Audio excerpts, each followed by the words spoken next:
comical as these recordings of astronauts falling on the moon may seem, they were actually carried out under mission orders and were of valuable importance to NASA's research endeavors. During Apollo 15, astronauts were conducting experiments on metabolic rates across various types of lunar terrain, and during Apollo 16, the falls took place while testing differences in locomotion on the moon and Earth.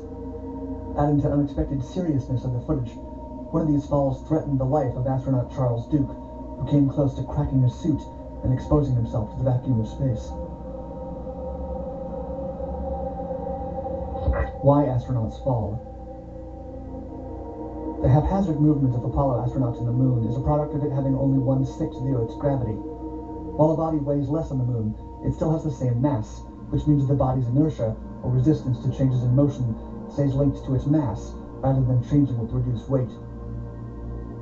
The experience of walking on the moon, therefore, feels unreal and uncomfortable for moonwalkers.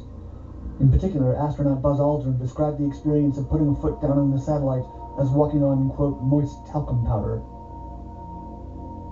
Even within months of non-stop intensive training, the astronauts struggled not only with the conditions of gravity, but also with their spacesuits.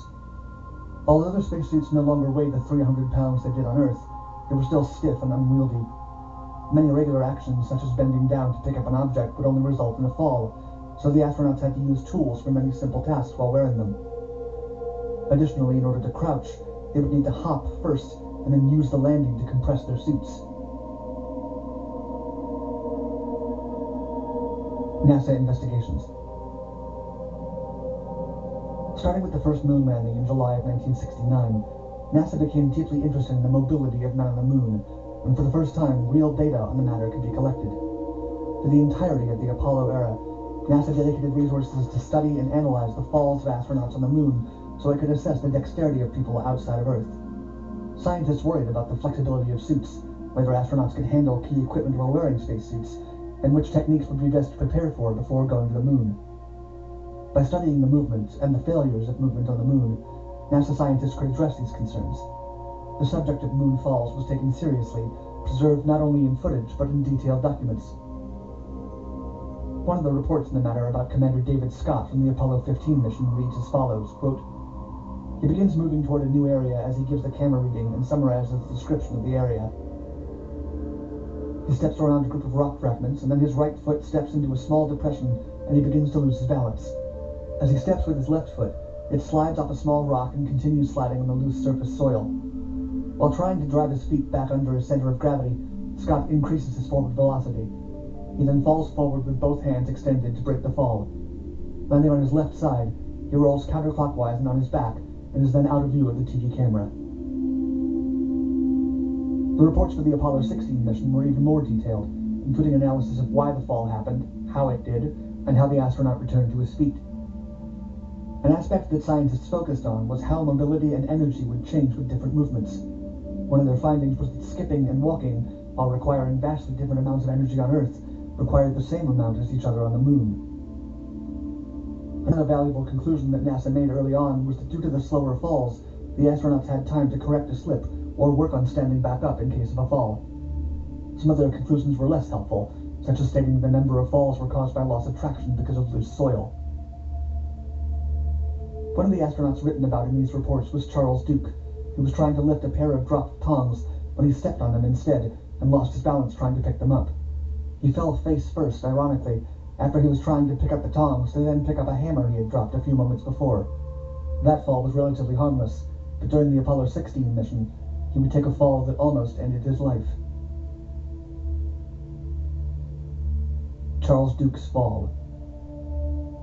Charles Duke and his commander John Young were on the moon in 1972, the same year as the Munich Olympics, and they decided that they wanted to perform what they called, quote, Moon Olympics.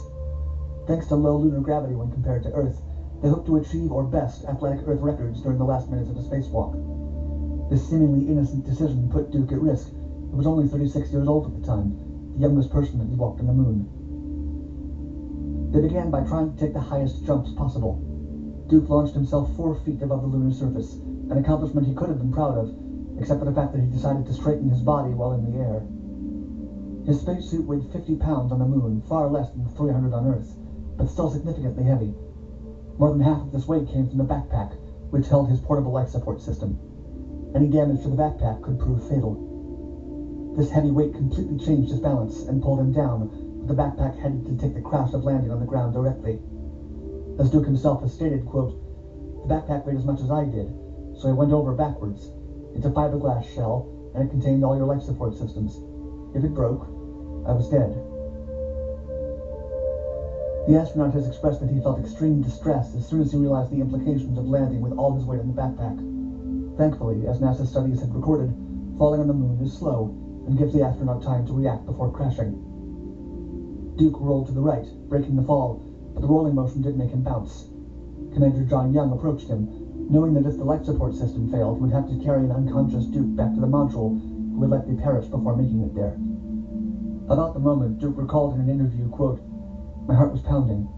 John Young, my commander, came over and looked down and says, 'That wasn't very smart, Charlie.' And I said, 'Help me up, John.' And I got real quiet." After standing up with assistance, he made sure that everything was in order and still working. He had endured the fall without damaging his spacesuit. As entertaining or amusing as footage of falling astronauts may appear, moonfalling does carry real risk.